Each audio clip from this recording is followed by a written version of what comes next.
Hello, this is Matt on the Moon Lambeau channel, a blockchain company that developed a relationship dating back to 2016, ended up buying 1.04 billion XRP from Ripple in 2019, and they're now seeking to build at least, their own cross-border payments platform without Ripple.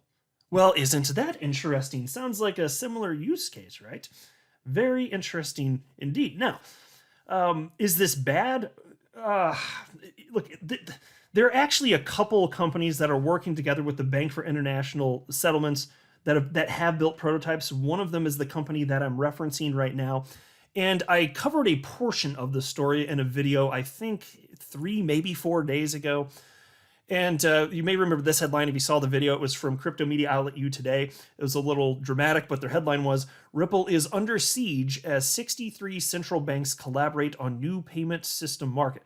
Now, first of all, that headline isn't even true. They're referencing the Bank for International Settlement, which has 63 country members, but they're not all working to collaborate to make some sort of international payment system. That's just not the case. There's a certain part of BIS which is, so that headline was literally incorrect, and I mentioned that in the video. But anyway, I went ahead and I took a look at the system that was being built and the prototypes that were built, and I dissected it, and I explained why, in my humble opinion, this is not some sort of serious threat to Ripple and XRP, and even if success is found, it would not obfuscate the utility for XRP as a bridge currency. So I stated my case as to why this is true.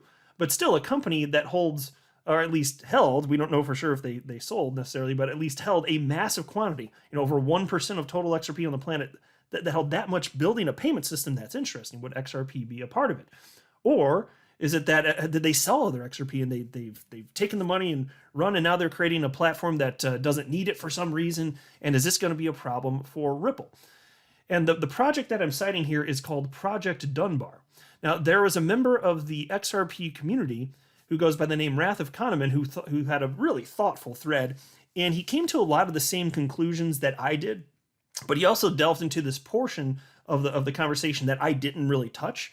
And it's the fact that this company, which I've been citing in this intro here, which is R3, by the way, the company R3, they're one of the companies that ended up building a prototype for Project Dunbar. And Wrath of Kahneman ended up sharing his perspective on this, and I think that you'd all find it very interesting and informative. So I'm gonna go ahead and run through that in this latest Moon Lambeau Hot Jam.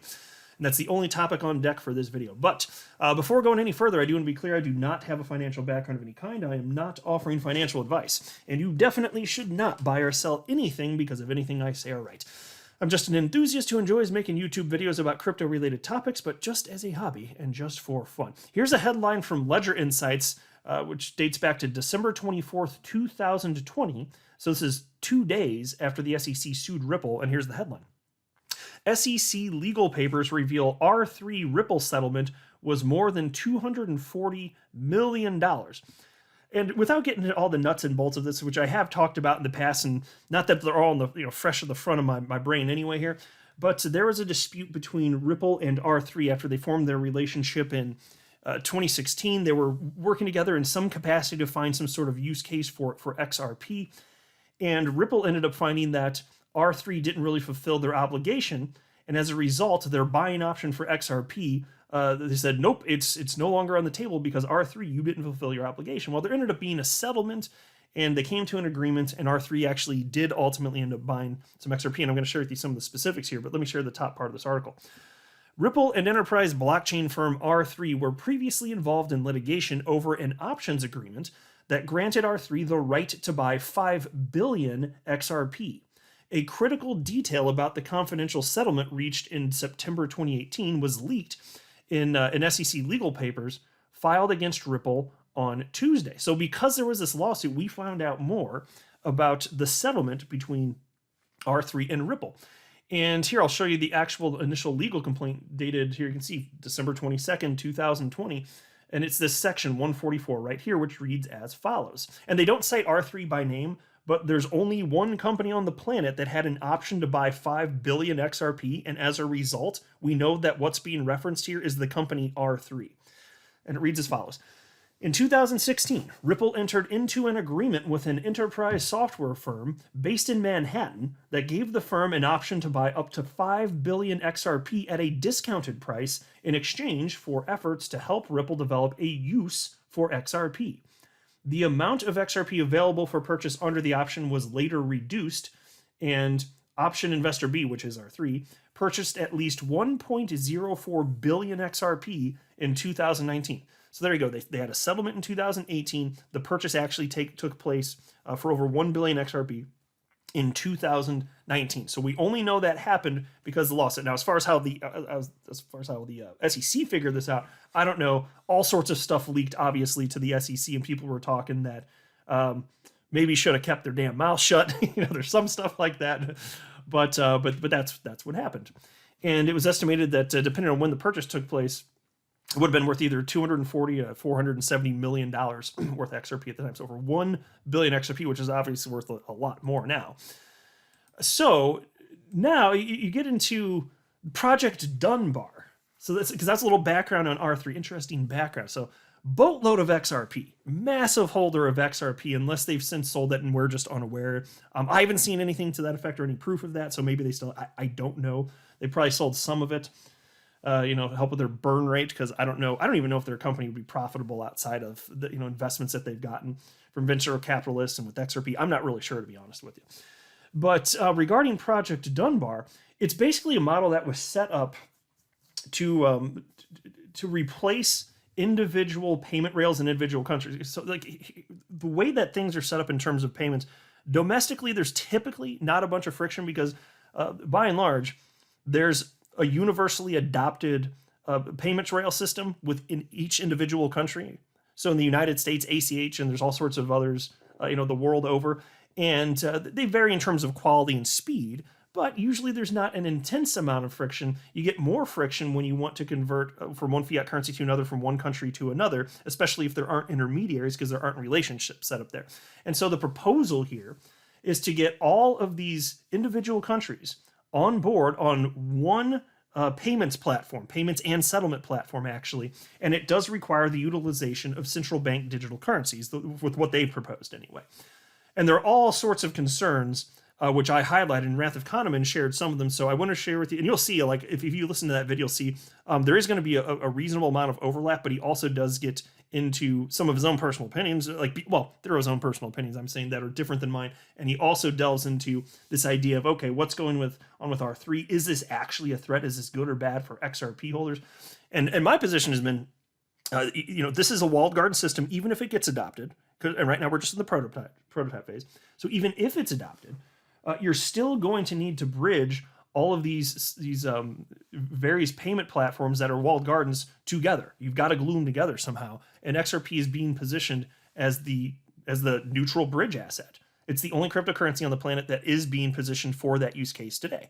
That still means something. So I'm not afraid of any of this. But anyway, here's what Wrath of Kahneman had to say. Lots of questions about Project Dunbar. Is it an XRP killer? No, but here's a thread anyways if you are looking for information. 20 tweets, buckle up. And by the way, it was actually 21 tweets. He labeled one of them twice, so it was actually 21 tweets, but that's okay. And then he wrote, for simplicity's sake, let's just consider the latest BIS report on it. And this is it on your screen now. I actually highlighted portions of this, including FX trading and FX settlement, which are two different things, because as far as sourcing liquidity, they're actually saying, hey, you've got to go through a traditional means. That's not even part of their proposed platform to begin with, which he also highlights here. So anyway, let me just read through this. Number one, first, the short answer. Dunbar was an experiment to see if central bank digital currencies could work together. That's all. Not live, not at scale. Their own conclusion was it is unlikely all governments would share one platform, in which case XRP still has a use case. And so look, I think they do want to push for this, assuming the prototype works. I think they're going to try and push for this. You got quite the uphill battle. I'm not saying it can't happen. You could probably get some success in smaller regions if you're fortunate, but that's quite the uphill battle. And then Wrath of Kahneman continued. And this was just 18 hours ago when he shared this thread, by the way. Number two, Dunbar is a proof of concept by Australia, Singapore, Malaysia, South Africa, and Bank for International Settlements, not the 63 BIS member countries.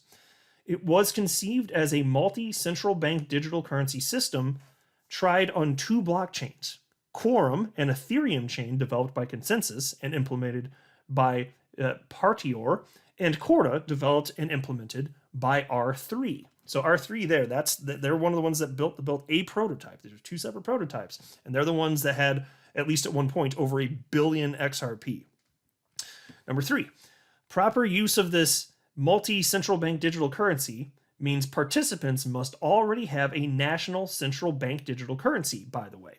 It offers a way to pay central bank digital currency to central bank digital currency, or use sponsor banks for countries unable to directly access other countries, not necessarily eliminating foreign holdings. So pause. So this is something that I highlighted in my video 3 or 4 days ago when I was talking about this. This doesn't eliminate Nostra Vostra accounts, the pre-funded accounts. They have not solved that problem. That's a major problem. The only solution humans have devised require the usage of a decentralized cryptocurrency that has an open market price. And why does that work? Because XRP has liquidity. It's already being sold. Now, it doesn't have sufficient liquidity to replace all settlement that takes place internationally today, but the crypto asset class is going to be way bigger in the future, so that problem, in theory, will solve itself. But you're just tapping into people already participating in the market, buying and selling. That's it. That's not what this proposes. This is saying, nope, Nostra Vostra. No solution outside of that. Sourcing liquidity by traditional means. Number 4. This distinction is important as the direct central bank digital currency model creates significant regulatory complications between countries that must share their central banks and exposure to each other's policies. They must agree to a rulebook and governance to participate. So I'll just pause to note, this is a major hurdle. Think about a sovereign nation just giving up some sort of sovereignty as it pertains to the financial system and just hoping that other participants, other nations throughout the world aren't going to mess it up and gum it up. That's a hard sell, folks. Maybe there's a way to do that. I'm just saying, even if so, that is a hard sell. And this would have to be in a world where central bank digital currencies exist, and technically they do. There's been at least one launch that I'm aware of. But most nations don't have central bank digital currencies yet, and for many, it's years and years off. So XRP, by that time, would be adopted in a much greater capacity, I would anticipate, as a bridge currency. And standards are hard to supplant, so once XRP's there, that's just another notch right there. Like, good luck. Number 5. The hybrid model without direct central bank digital currency interaction requires sponsor commercial banks, increasing complexity, and in some ways mimicking a correspondent system, at least in access. Researchers views it as inefficient because intermediaries are required. Yeah, it kind of defeats the purpose, doesn't it? Number 6, Dunbar tested cross-border settlement, but only foreign exchange settlement is in scope, and foreign exchange trading was taken to be performed outside the platform, meaning that agreement about FX rates, foreign exchange rates, and amounts was not even tried. It relied on fixed numbers without trade messaging. So let's pause to note, that's what I was talking about a couple minutes ago when I was saying, as far as where do you source it, where's the money come from? Where's the liquidity? Well, it's pre-funded accounts sourced through traditional means. That's what we're talking about here. There's nothing different here in that regard anyway. That's a part of the legacy financial system that would be intact with this platform. Number 7. In fact, there are a lot of problems not dealt with in the system, like KYC/AML, that's Know Your Customer and anti-money laundering, strict requirements, and apparently not solved for here, which is not something that I recognized in my video where I was talking about this. It didn't cross my little moon Lambo brain, and it wasn't in the document that I saw anyway, so I'm glad that he pointed it out here. And then he continues, all participants have to agree on these standards and harmonize local laws on things like payment finality, for example. Dunbar was just a pure, could we move central bank digital currency money experiment. Number 8. They discussed the necessary political dimension of a platform rulebook, legal and regulatory framework reviews, and the formation of governance committees to ensure proper compliance. Who has the power in such a system? And put that way, does start to sound a little like Swift. Number 9. So you have to ask, who benefits from such an arrangement? There's no doubt central bank digital currencies are on the horizon. But why would large economies give up a degree of monetary control to participate? Would they be happy to supply their central bank digital currencies to banks and let them figure it out? So let's pause here to note, folks, I'm skeptical. Maybe you'd have some smaller countries that are okay being beholden to some other countries. Maybe you could get some sort of traction there. But for most nations, if there's a way to do it without all this nonsense and you can have XRP as a bridge currency, that's way less risk. Way less risk. If XRP is adopted for that use case at scale, my gosh, that seems like a no-brainer if you're a central bank. That's my opinion.